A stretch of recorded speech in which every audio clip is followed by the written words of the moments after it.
I really have been very drawn to past life and being able to establish links with our past lives as such. The question has always been, how does that interact with our life today? Because that's really why we would look at finding out about what's going on in our past life. And I've just drawn the village because I saw the village, yeah, he was a leader. He was like one of the elders, or he wasn't an elder. He was in his 40s, but he was considered one of the village leaders, and he defended the village when intruders came in. And he was someone that people would come to for advice or for understanding. And I felt I didn't have children. I belonged to a family, but I didn't have children. I just didn't have time for them because I was fishing and helping the villagers were my family. Was what it came across.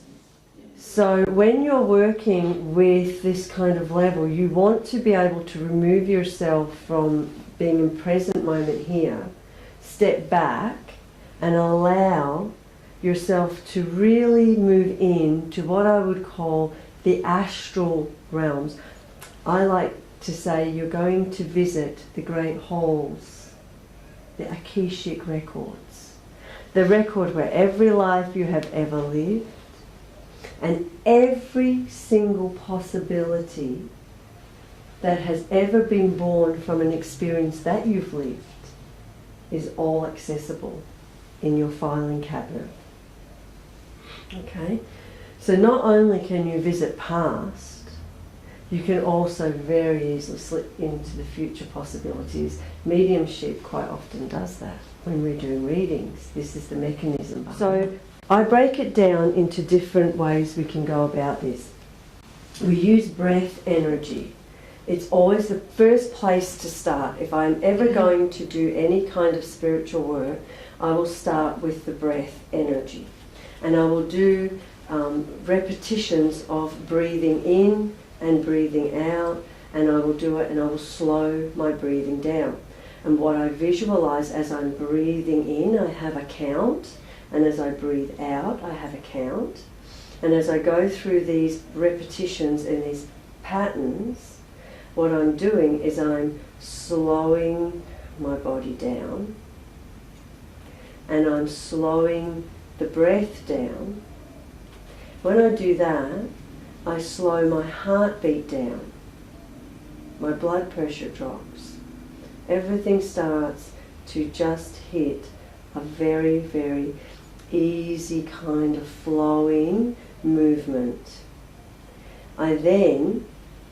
My mind will start to slow down too. So I'll entrain and bring together my breath with my mind. We will then go into what has been called the mystic marriage, and this is about the chakra system, and we will open up the top deck. We're not so much opening up the bottom deck. Okay, so this is your physical body, your chakras here.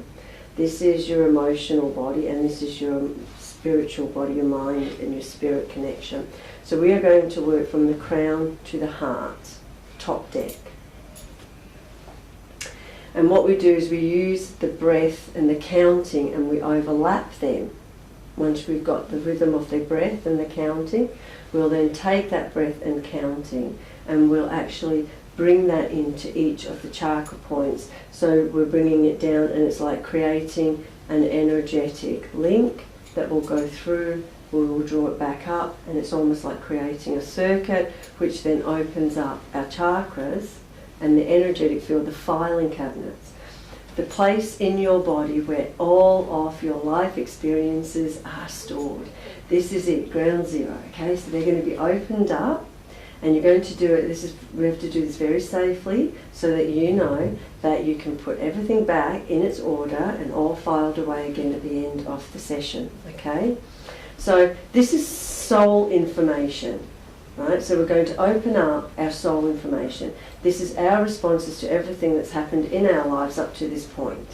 Once we've done that, we're then going to take that energy and we're going to start working it up and out through the top of our head. We're going to start drawing it down and through our body, so we're expanding it down into the soles of our feet, because we have chakras at the soles of our feet too. And then we're going to bring it back up, and we're going to move out, and we're going to go down. We're grounding, we're opening, we're grounding, we're opening.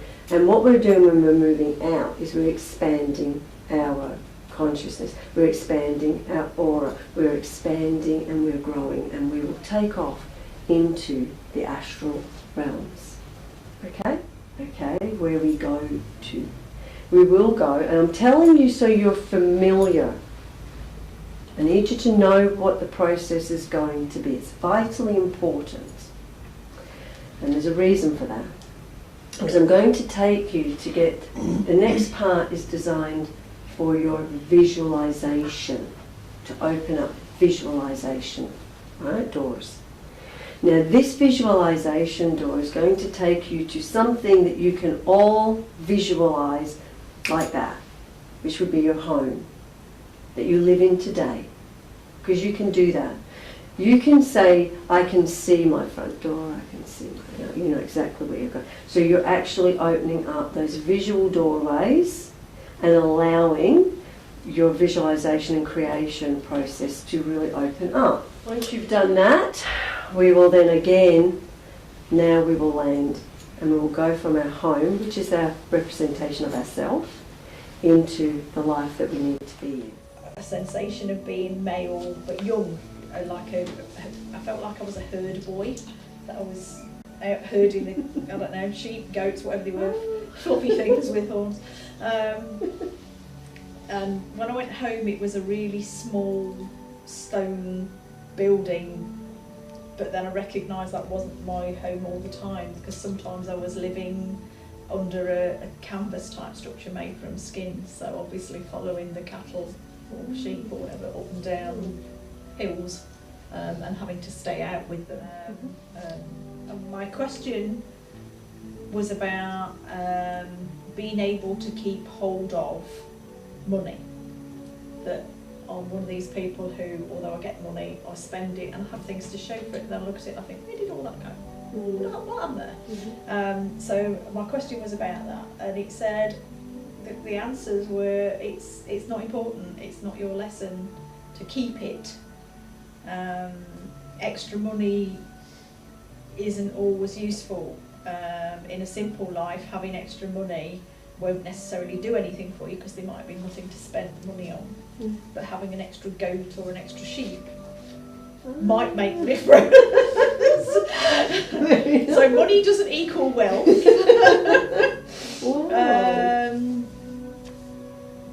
But there are other things in life that you can use for wealth. So whether